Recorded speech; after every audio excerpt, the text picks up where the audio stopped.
Hello, everyone, and welcome to our training on strategic negotiation and leadership course. Of course, it has to do with mastering influence, decision making, and conflict resolution. This course is brought to you by the Institute for Crisis Resolution, Peace Building, and Conciliation, ICRPC. My name is Ambassador Dr. Abdul Wahid Odewale, and I am your facilitator for this very training, strategic negotiation, and leadership course. Please sit back and relax as this course is fully loaded. And of course, it contains 10 modules, and we shall treat each module one after the other in details. We will start by looking at module one, where we will look at an introduction to strategic negotiation and leadership, under which we will look at an overview of strategic negotiation. What is strategic negotiation? We're going to understand that. We'll look at the importance of leadership in negotiation, and of course, we'll also talk about key skills for effective negotiators and leaders. And of course, we will look at the course objectives, the objectives of this course, and what are the expected outcomes for this particular course, strategic negotiation and leadership. We will proceed to module two, where we will look at fundamentals of negotiation, under which we will look at the types of negotiation, where we categorize them under distributive versus integrative negotiation. We'll look at that, we'll discuss them in detail. We'll also talk about the negotiation process, still under module two, where we will look at the three categories of these processes, from preparation, bargaining, and closure. Then, of course, we will look at understanding interest versus positions. Interest versus positions, very key. We'll understand what they mean. And we will also look at common negotiation tactics and techniques, still under module two. And of course, in module three, we'll look at negotiation strategies and planning, under which we'll look at developing a negotiation strategy, because what actually makes negotiation successful is when you develop and you have a powerful negotiation strategy. We'll look at setting goals and objectives. We'll look at BATNA, which is an acronym for best alternative to a negotiated agreement. We'll understand what it means. And of course, we'll look at role playing and scenario planning. From there, we'll move to module four, where we'll look at leadership principles in negotiation. That is the leadership component of this particular training. We'll look at key leadership styles and their impact on negotiation, and of course, the role of emotional intelligence in leadership. Still under module four, we'll look at building trust and credibility as a leader. We'll discuss leading diverse teams through negotiation. And of course, we'll proceed to module five, where we will look at effective communication in negotiation. We'll discuss verbal and non-verbal communication skills, active listening and questioning techniques, persuasion and influence tactics, and even managing conflict with difficult, conversations. From there, we will proceed to module six, where we will look at cultural considerations. We know that culture has a great influence on negotiation. And of course, we'll look at those cultural considerations in module six, where we will understand cross-cultural differences. We'll also adapt negotiation styles to different cultures. We'll also look at strategies for global negotiation. From there, we'll proceed to module seven, which, like I told you, this course is really packed. It is loaded. Module seven will be looking at ethical considerations in negotiation and leadership, where we will discuss ethical principles and dilemmas in negotiation, ensuring fairness and integrity, and also transparency and accountability in leadership. We will take a case study under that module seven, where we will look at ethical challenges in negotiation. And of course, module eight will look at advanced negotiation techniques, where we look at negotiation power dynamics, where we usually have power asymmetries in negotiation. We'll discuss that. And of course, leveraging technology in negotiations, and even managing multi-party negotiations, still under module 8. And of course, we'll still discuss negotiation with high stakes and crisis situations. Module 9 will look at leadership development for negotiators. When we look at personal leadership development plans, coaching and mentoring for negotiation skills, and of course, even continuous learning and improvement, networking and building professional relationships. And of course, module 10 will be looking at real world applications. We will discuss successful negotiation case studies. We'll look at leadership in negotiation, and of course, lessons from leaders. Still under module 10, we'll discuss application of strategic negotiation in various industries. And of course, we will now have, we'll conclude the training at the end of the day after Module 10. Now, let us commence in earnest. First of all, introduction to strategic negotiation and leadership. An overview. What is strategic negotiation? You may want to know, or you may ask. Strategic negotiation is the art and science of reaching mutually beneficial agreements between parties. It involves a systematic approach to negotiation, emphasizing preparation, strategic thinking, and the application of various tactics to achieve desired outcomes. Unlike ordinary negotiation, which may focus solely on immediate gains, strategic negotiation considers long-term relationships and the broader impact of agreements.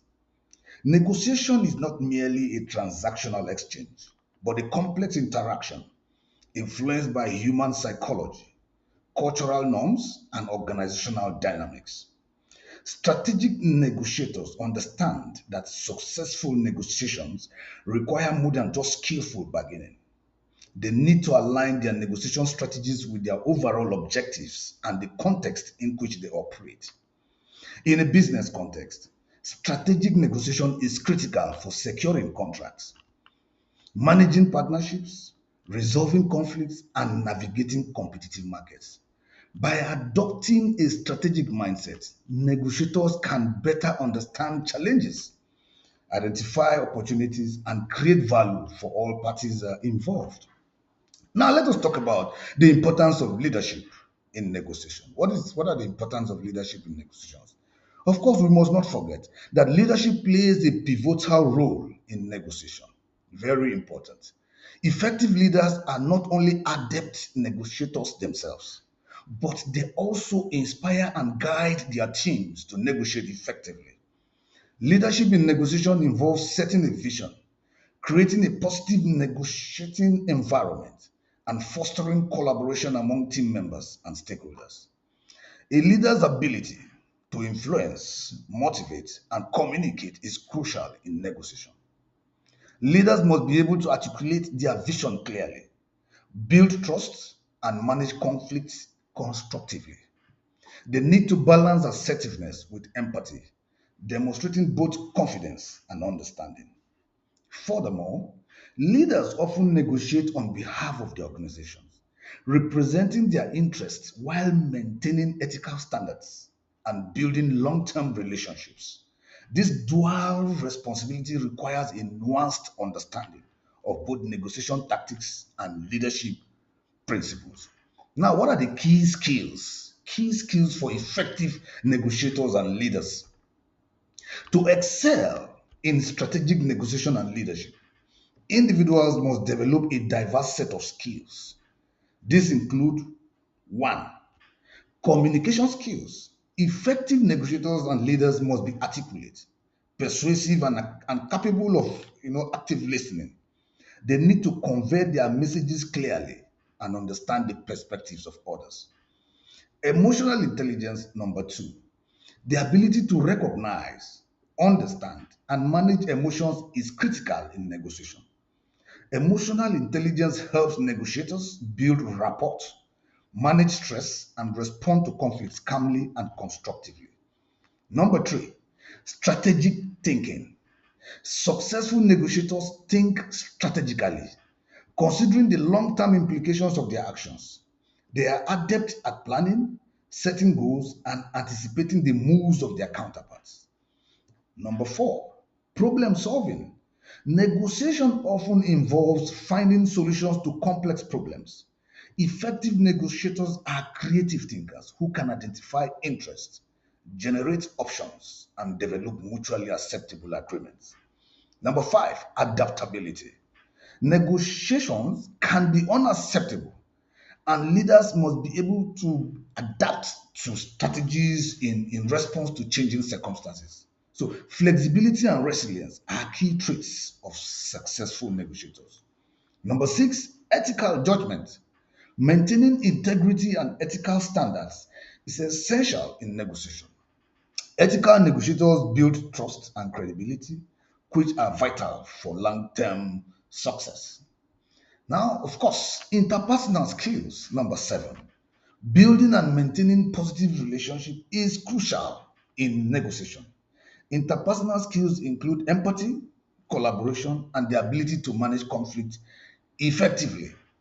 And of course, let us quickly round up module one by looking at the course objectives. The objectives of this course, strategic negotiation and leadership, and the expected outcomes. This course actually aims to equip participants with the knowledge and skills needed to excel in strategic negotiation and leadership. By the end of this course, participants will understand one, the fundamentals of strategic negotiation. Participants will gain a comprehensive understanding of negotiation concepts, including the differences between distributive and integrative negotiation, the negotiation process itself, and also common tactics. Number two, participants will be able to develop effective negotiation strategies. Participants will learn how to develop and implement negotiation strategies, set goals, and prepare for negotiations. They will also explore the concept of BATNA, that is the acronym for Best Alternative to a Negotiated Agreement, and its importance in negotiation planning. Number three, enhanced leadership skills.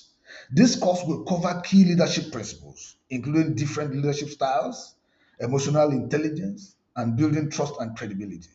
Participants will learn how to lead diverse teams through negotiations. And of course, number four, improve communication skills. Participants will develop advanced communication skills, including verbal and non-verbal communication, active listening, persuasion, and conflict management. And number five, navigate cultural differences in negotiation. Yes, participants will explore, and address challenges of cross-cultural negotiations and provide strategies for adapting negotiation styles to different cultural contexts. And of course, number six, apply ethical principles in negotiations. Participants will explore ethical dilemmas in negotiation and learn how to ensure fairness, integrity, and accountability. Yes. Number seven will have to do with mastering advanced negotiation techniques. This course will cover advanced topics such as negotiation power dynamics, leveraging technology, managing multi-party negotiations, and handling high-stake negotiations. And number eight will develop a personal leadership development plan. That means participants at the end of this course will create a plan for their ongoing leadership development, including coaching, mentoring, and continuous learning. Participants will also be able to analyze real world negotiation case studies and also complete a capstone project when necessary. Through a combination of lectures, various lectures, participants will be able to, prepare for successful negotiations, build strong relationships, and achieve their strategic objectives in a variety of professional contexts. Let us quickly now move to Module 2. Module 2 is talking about the fundamentals of negotiation. When we talk about the fundamentals of negotiation, we have to first of all look at the types of negotiation. We have two categories, two general categorization. Understanding the different types of negotiation is essential for developing effective strategies. Negotiations can generally be categorized into two main types, and that is the distributive and integrative. The first one, distributive negotiation. Distributive negotiation is also known as zero sum or win lose negotiation because it involves a fixed amount of resources that must be divided between the parties. In this type of negotiation, each party aims to maximize its share of the resources, often at the expense of the other party. What are the key characteristics of distributive negotiation? It includes one, it is competitive in nature. Yes, because parties view the negotiation as a competition. So one party's gain is at the other party's loss. That is why it is called zero sum. It is a win-lose negotiation. And of course, we have focus on positions. Negotiations in this type of category actually concentrate on their stated positions rather than underlying interests. Nobody wants to know the interest, under the positions. So the positions is what is considered only.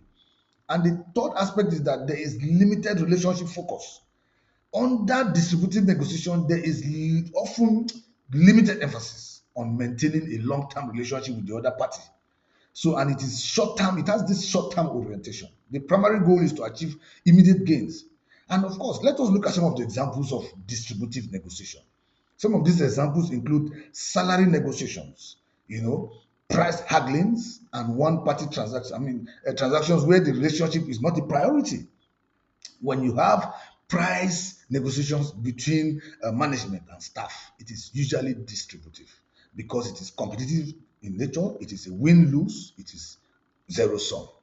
Now let us look at the second aspect of negotiation, which is integrative negotiation. Integrative negotiation. Integrative negotiation is also known as win-win or collaborative negotiation because it focuses on creating mutually beneficial solutions, addressing the interest of all parties involved. Key characteristics of integrative negotiation include: one, it is collaborative in nature.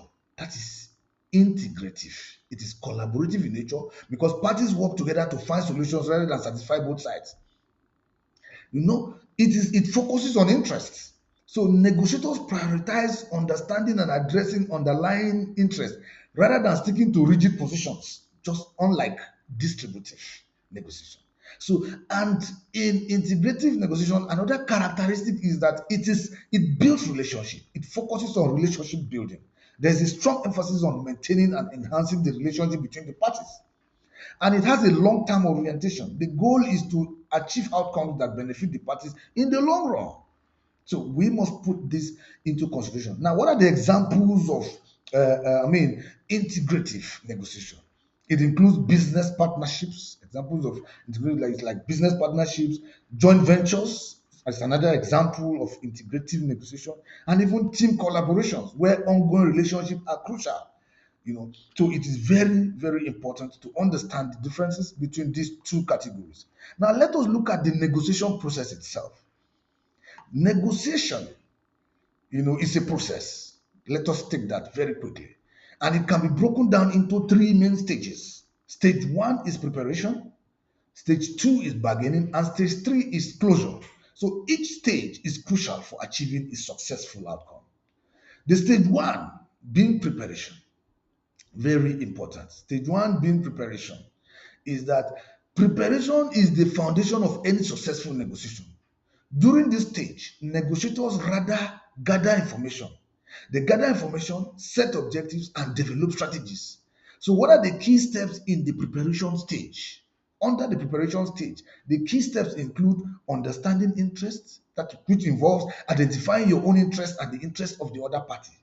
It also involves understanding what each party values and what they hope to achieve. Still under preparation, the second aspect is setting goals. You must define clear, achievable goals for the negotiation. Consider both your ideal outcome and the acceptable alternatives. It must be clearly spelled out. Still under preparation, the third aspect it has to do with researching the other party. You must gather information about the other party's background, the other party's interest, and the other party's negotiation style. So this helps in anticipating their moves and even preparing responses. Then, of course, the fourth aspect under preparation is what? Developing a strategy. You must plan your approach to the negotiation, including key points to discuss, potential concessions, and tactics to use. And the fifth aspect under preparation is preparing for objections. You must anticipate potential objections and prepare responses to address them effectively. Yes, preparation is key. It is the foundation of any successful negotiation. And no matter the amount of preparation you have actually done, take this. No matter the amount of preparation you have actually done, you should also learn and gather information during the negotiation process. The second aspect, category, or the second stage after preparation is the bargaining stage. The bargaining stage is the stage where the actual negotiation takes place. During this stage, parties communicate effectively, The parties will communicate, make offers, and work towards an agreement. And there are some key steps in the bargaining stage. One of the first steps in the bargaining stage is opening what? Offers. Opening offer. Somebody must make an offer. And that starts the negotiation by making initial offer or proposals. So the opening offer sets the tone and anchors the negotiation. The second aspect under bargaining is what? Exchanging information. Exchanging information, which has to do with sharing relevant information to clarify interests, positions, and even potential solutions. So effective communication is essential in this stage when it has to do with exchanging information. The third aspect under bargaining is what? Making concessions. You must be prepared to make concessions and trade-offs. In negotiation, it is like negotiation is about moving towards each other from opposite directions. So the concept of take it or leave it is not an aspect of it's not a recommended negotiation strategy.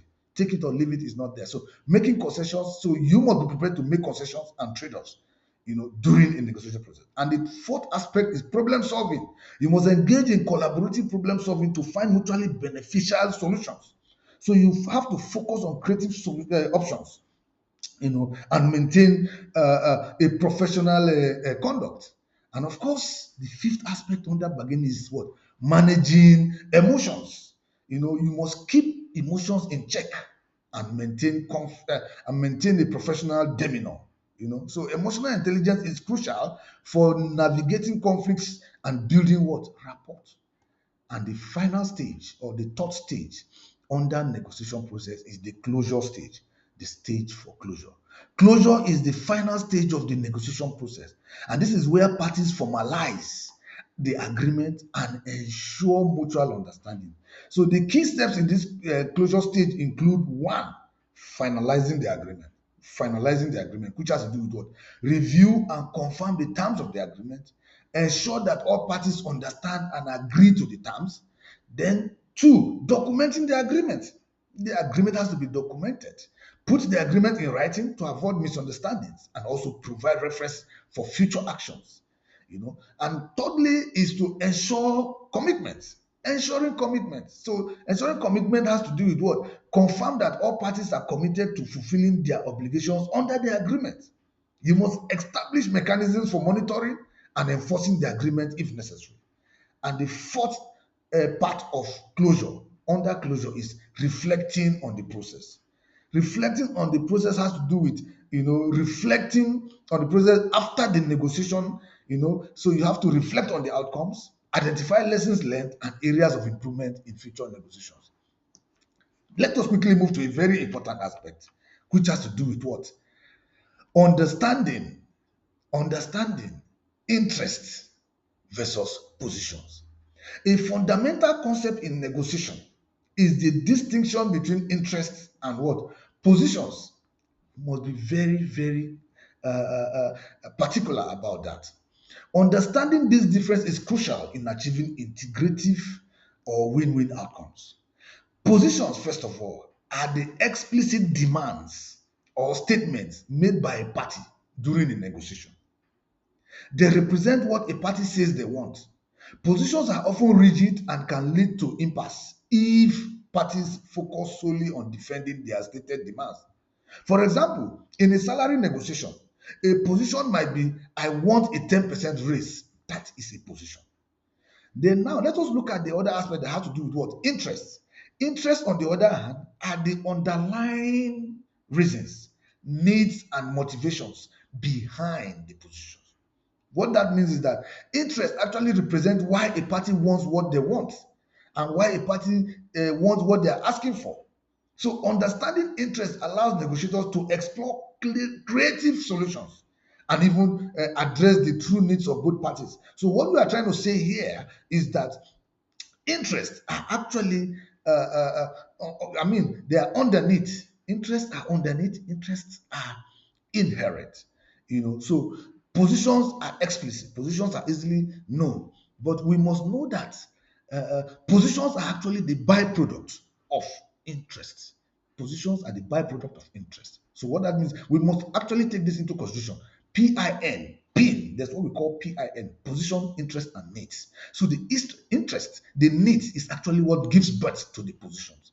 So in integrative negotiation, it is important to identify the underlying needs, the underlying wants, because when it is identified, then there can be room for expanding the pie, for developing and exploring creative solutions that will end up producing a win-win agreement. Now, why do we need to understand interests?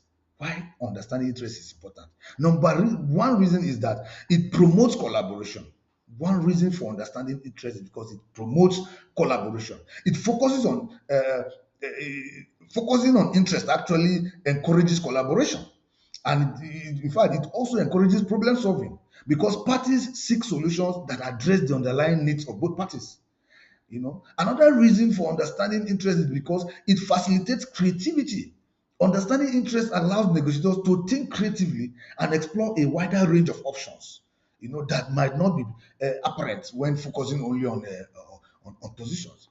And another reason is it builds relationship because addressing interest rather than positions helps build trust and positive relationships as parties feel heard and understood. And of course, it also increases satisfaction. Agreements based on interest are more likely to be satisfactory and sustainable as they genuinely address the concerns of all parties uh, involved. Let us quickly look at one aspect again that is very important, which has to do with common negotiation tactics and techniques. Common negotiation tactics and techniques. Successful negotiators employ a variety of tactics and techniques to achieve their objectives. So, understanding these tactics can help negotiators navigate the bargaining stage collectively and effectively. Some common negotiation tactics and techniques include one, anchoring. Anchoring, very important. Anchoring. Anchoring involves setting the initial reference point in a negotiation, often through the first offer or proposal. The initial anchor can significantly influence the range of possible outcomes. So, effective negotiators use anchoring to their advantage by making strategic opening offers. When you make a strategic opening offer, you anchor the negotiation in such a way that it can even come to your advantage. The second tactic is what we call framing. Framing is the way information is presented or perceived. If negotiators, in fact, negotiators can actually influence the outcome by framing proposals in a positive light or by even emphasizing certain aspects of the offer. For example, when you highlight the benefits of a proposal rather than its cost, it can make it more appealing. Yes. Then the third aspect is reciprocity, which is actually what negotiation is all about. Reciprocity is the principle of giving and receiving. So when you make a concession or a small favor, it can encourage the other party to reciprocate with a concession of their own. So this tactic helps build goodwill and facilitate the negotiation process. These are negotiation tactics. The fourth tactic is the tactics of BATNA, BATNA. That is the acronym for what? Best alternative to a negotiated agreement. So what it means is that understanding and improving one's partner is crucial in negotiation. A strong partner will actually provide leverage and confidence, while a weak partner limits options. So negotiators should always be aware of their partner and work to strengthen it before entering negotiation. So when you are going into negotiation, the moment we are beginning to talk about, you need to know your numbers. You need to know your numbers before you go into any negotiation process. That means you need to know your partner. Your partner is your plan B. That is your walk away point. Your plan B is your partner. That is what you fall back to the moment negotiation fails. That is your partner. And that partner must have to be strong. The moment your partner is strong, it gives you confidence and it gives you leverage because you make the other party realize that you have an option if this negotiation fails. So it puts you in a better position. So, and even with such a way, you can even improve your partner and improve your confidence. But a weak partner limits your options. So you must know your numbers. And of course, the third tactic or negotiation strategy is silence. Silence, yes. Silence can be a powerful tactic in negotiation because when you pause after making an offer or a statement, it can create pressure on the other party. It can create pressure on the other party to respond or even make a concession. So silence allows negotiators to gather their thoughts and